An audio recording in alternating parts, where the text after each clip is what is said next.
എൻ്റെ എല്ലാ പ്രിയപ്പെട്ട കൂട്ടുകാർക്കും നമ്മുടെ പുതിയ വീഡിയോയിലേക്ക് സ്വാഗതം. ഇന്നത്തെ നമ്മുടെ വീഡിയോ വളരെ എളുപ്പത്തിലും രുചികരമായിട്ടും ഗോതമ്പ് പൊടി വെച്ചിട്ട് സിമ്പിൾ പായസമാണ്. ഇനിയിപ്പോ പെരുന്നാളാണ് വരാൻ പോകുന്നത്.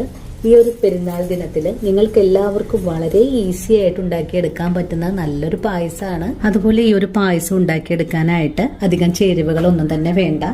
എങ്കിലും എല്ലാവർക്കും ഈസി ആയിട്ട് തന്നെ ഉണ്ടാക്കിയെടുക്കാനും സാധിക്കും. നമ്മുടെ വീട്ടിൽ ഒരു ഗസ്റ്റ് ഒക്കെ വരുന്ന സമയത്ത് അവർക്ക് വളരെ ഈസി ആയിട്ട് തന്നെ ഉണ്ടാക്കി കൊടുക്കാൻ പറ്റിയ ഈ ഒരു ഗോതമ്പ് പൊടി പായസം എങ്ങനെയാണ് വളരെ എളുപ്പത്തിലും രുചികരമായിട്ടും തയ്യാറാക്കി എടുക്കുന്നതെന്ന് നമുക്ക് നോക്കിയാലോ. പായസം തയ്യാറാക്കി എടുക്കാനും വേണ്ടിയിട്ട് നമുക്കൊരു പാത്രം അടുപ്പിലേക്ക് വെച്ച് കൊടുത്തതിന് ശേഷം ഇതിലേക്ക് 300 ഗ്രാം അളവിൽ ശർക്കര ചേർക്കാം. ശർക്കര ഇപ്പോൾ നല്ലപോലെ തിളച്ച് തുടങ്ങിയിട്ടുണ്ട്. നിങ്ങൾ ചെയ്യുമ്പോൾ ഇതൊന്ന് പൊടിച്ചിട്ട് ചെയ്താൽ മതിയാവും. ശർക്കര ഉരുകി വരുന്ന സമയം കൊണ്ട് നമുക്ക് 2.5 സ്പൂൺ അളവിൽ ഗോതമ്പ് പൊടി ആവശ്യമായിട്ടുണ്ട്. ഗോതമ്പ് പൊടി നമ്മളൊരു ബൗളിലേക്ക് മാറ്റിയിട്ടുണ്ട്. നമുക്ക് ഒരു ഗ്ലാസ് വെള്ളം ഒഴിച്ചിട്ട് നമുക്കിതൊന്ന് മിക്സ് ചെയ്ത് വെക്കാം. വെള്ളം ഒഴിച്ച് കൊടുക്കുവാണ്. ഗോതമ്പ് പൊടി നമുക്കൊന്ന് മിക്സ് ചെയ്ത് വെക്കാം. അധികമൊന്നും പൊടിയുടെ ആവശ്യമൊന്നുമില്ല. വളരെ എളുപ്പത്തിൽ ഉണ്ടാക്കിയെടുക്കാൻ പറ്റുന്ന ഒന്നാണ്. നമ്മുടെ വീട്ടിൽ പെട്ടെന്ന് ഒരു ഗസ്റ്റൊക്കെ വരുന്ന സമയത്ത് അവർക്ക് വളരെ ഈസി ആയിട്ട് ഉണ്ടാക്കി കൊടുക്കാൻ പറ്റിയ വളരെ ടേസ്റ്റി ആയിട്ടുള്ളൊരു പായസമാണ് കേട്ടോ നമ്മളിന്ന് തയ്യാറാക്കാൻ പോകുന്നത്. അങ്ങനെ നമ്മുടെ പൊടിയുടെ ഞാനിതുപോലെ ഒന്ന് മിക്സ് ചെയ്ത് വെച്ചിട്ടുണ്ട്. നമുക്ക് കുറച്ചും കൂടെ വെള്ളം ഒഴിച്ച് കൊടുക്കാം കേട്ടോ. അല്പം കൂടി ഒന്ന് ലൂസാക്കി എടുക്കണം.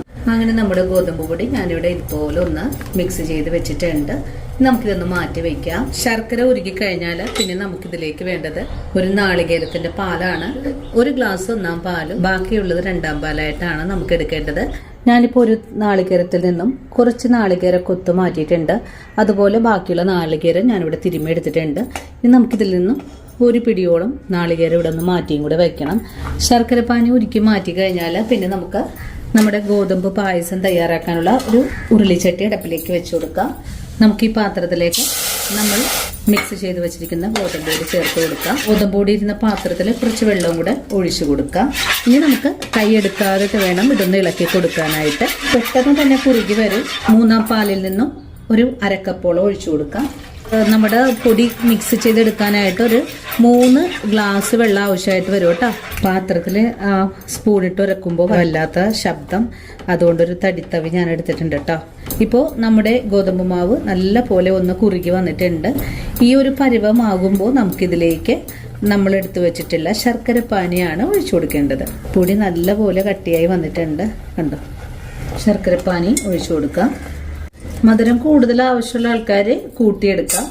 ഞാനിപ്പോൾ ഒരു 250 ഗ്രാം അളവിലാണ് ശർക്കര എടുത്തിട്ടുണ്ടായിരുന്നത്. ഇനിയിപ്പോൾ ഈ ഒരു ശർക്കര പാനി ഒഴിച്ചു കൊടുത്തിട്ട് വീണ്ടും നന്നായിട്ട് തന്നെ നമുക്കൊന്ന് ഇളക്കി യോജിപ്പിച്ച് കൊടുക്കാം. കട്ടകളെല്ലാം നല്ല പോലെ ഒന്ന് ഉടച്ചെടുക്കണം. അതുവരെയും നമുക്ക് ഇളക്കി കൊടുക്കണം. നല്ല പോലെ ഒന്ന് കട്ടകളെല്ലാം ഉടഞ്ഞ് ലൂസായി വന്നിട്ടുണ്ട്. ഇനി ഒന്ന് നല്ല പോലെ തിളച്ചൊന്ന് കുറുകി വരണം. അതുവരെയും നമുക്കൊന്ന് ഇളക്കി കൊടുക്കാം. ഇപ്പോൾ നമ്മുടെ ശർക്കര പാനിയും ഗോതമ്പ് മാവും കൂടെ ചേർത്ത മിക്സ് നന്നായിട്ട് തിളച്ച് തുടങ്ങിയിട്ടുണ്ട്. ഞാനിതിലേക്ക് ഒരു നുള്ളു ഉപ്പ് ചേർക്കുന്നുണ്ട്. ഉപ്പും കൂടി ചേർത്ത് വീണ്ടും നന്നായിട്ട് തന്നെ തിളച്ചുകൊണ്ടിരിക്കുവാണ്. ഇതുപോലെ വെട്ടി തിളച്ചുകൊണ്ടിരിക്കണം. അല്ലെങ്കിൽ ആ ഗോതമ്പ് പൊടിയുടെ ആ ഒരു പച്ച കുത്തലൊക്കെ ഉണ്ടാകാൻ സാധ്യതയുണ്ട്.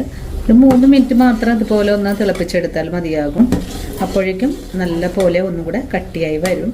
ഇപ്പോൾ നമ്മുടെ ഗോതമ്പ് മാവ് നല്ല കട്ടിയായിട്ട് തന്നെ ഒന്ന് കുറുകി വന്നിട്ടുണ്ട്. ഈ ഒരു പരുവമാകുമ്പോൾ നമുക്കിതിലേക്ക് 1.5 ഗ്ലാസ് അളവിൽ 2 പാൽ ഒഴിച്ചു കൊടുക്കാം. ഈ ഒരു ഗോതമ്പ് പായസം നമുക്ക് അധികം കട്ടിയായിട്ടല്ല വേണ്ടത്. ഗ്ലാസ്സിൽ ഒഴിച്ചു കുടിക്കുന്ന പാകത്തിലാണ് കേട്ടോ ആയി വരേണ്ടത്. ഒരുപാട് കട്ടിയായിട്ട് നിങ്ങളിത് ചെയ്തെടുക്കരുത്. എത്രയോ ലൂസാക്കാൻ പറ്റണോ അത്രയും ലൂസാക്കി വേണം നമുക്കിതുപോലെ ചെയ്തെടുക്കാനായിട്ടും. 2 പാലും കൂടി ചേർത്തിട്ട് വീണ്ടും നല്ല പോലെ തന്നെ ഒന്ന് തിളച്ച് വരണം. 2 പാൽ കൂടി ചേർത്തിട്ട് നല്ലതുപോലെ വീണ്ടും തിളച്ച് വരുന്നുണ്ട്. ഈ ഒരു സമയത്ത് നമുക്കൊരു ടീസ്പൂൺ അളവിൽ പഞ്ചസാര ചേർക്കാം. പഞ്ചസാര ചേർക്കുന്നത് നമ്മുടെ ഈ ഒരു പായസത്തിന്റെ ആ ശർക്കര കുത്തലൊക്കെ ഒന്ന് ഒഴിവാക്കുന്നതിന് വേണ്ടിയിട്ടാണ്. ഒന്നുകൂടെ തിളച്ചൊന്ന് വരട്ടെ. അധികം കുക്കിംഗ് ടൈം ഒന്നും ഇല്ല കേട്ടോ. ഈസി ആയിട്ട് ആർക്കും ഉണ്ടാക്കാൻ പറ്റുന്നൊരു പായസമാണ്. ഇപ്പൊ നല്ല പോലെ തന്നെ വീണ്ടും തിളച്ച് തുടങ്ങിയിട്ടുണ്ട്. ഇനി നമുക്ക് ഫ്ലെയിം കുറച്ച് വെച്ച് കൊടുക്കാം. അല്ലെങ്കിൽ പായസം തിളച്ച് തൂവാനൊക്കെ സാധ്യത വളരെ കൂടുതലാണ്. ഒന്നും കൂടെ നമുക്ക് ചെറിയ തീയിൽ വെച്ച് കൊടുത്ത് കുറുക്കിയെടുക്കണം. ഇപ്പോൾ നമ്മുടെ പായസം ഒരു ചെറിയ തീയിൽ വെച്ചിട്ട് ഒരു 5 മിനിറ്റ് നേരം കൂടെ തിളപ്പിച്ചിട്ടുണ്ട്. ഇനി നമുക്ക് ഇത്രയും തന്നെ മതിയാവും കേട്ടോ. ഇത് ഇത്രയേ ഉള്ളൂ. ഇനി നമുക്ക് ഒന്നാം പാലും കൂടി ചേർത്തിട്ട് ഫ്ലെയിം അങ്ങ് ഓഫ് ചെയ്ത് കൊടുക്കാം. ഇത്രയും ലൂസായിട്ട് വേണം കേട്ടോ നമുക്ക് ഒന്നാം പാൽ ഒഴിച്ചു കൊടുക്കാൻ, അല്ലെങ്കിൽ ചൂടാറി വരുമ്പോഴേക്കും നല്ല കട്ടിയായിട്ടിരിക്കും. അപ്പം അതുകൊണ്ട് ഈ ഒരു പാകത്തിലേക്ക് നമുക്ക് ഒന്നാം പാല് 1 കപ്പ് അളവിലാണ് എടുത്തിട്ടുണ്ടായിരുന്നത്. ഫ്ലെയിം ഓഫ് ചെയ്ത് കൊടുക്കാം കേട്ടോ.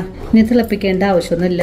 അപ്പം നമ്മുടെ പായസം ഇവിടെ റെഡിയാണ്. നമുക്കിനി ഇതിലേക്ക് കുറച്ച് കാര്യങ്ങളും കൂടെ ചേർത്ത് കൊടുക്കാം. നമ്മൾ എടുത്തു വെച്ചിട്ടുള്ള കുറച്ച് നാളികേരം, അധികമൊന്നും ചേർക്കേണ്ട ആവശ്യമില്ല കേട്ടോ. ഇതുപോലത്തെ ഞാലിപ്പൂവും പഴം ഒരു 2 എണ്ണം കട്ട് ചെയ്ത് കൂടെ ചേർക്കട്ടെ. ഇനി നമുക്ക് ഈ പായസത്തിലേക്ക് 2 ടീസ്പൂൺ അളവില് ഏലക്ക ചുക്ക് പൊടിച്ചതാണ് ഇത് കൂടി ചേർത്തിട്ട് ഒന്നുകൂടി ഇളക്കി യോജിപ്പിച്ചതിന് ശേഷം നമുക്ക് പായസം താഴേക്ക് ഇറക്കി വയ്ക്കാം. ഇനി നമുക്കിതിലേക്ക് ഒരു താളിപ്പ് കൂടെ ചേർത്തെടുക്കണം.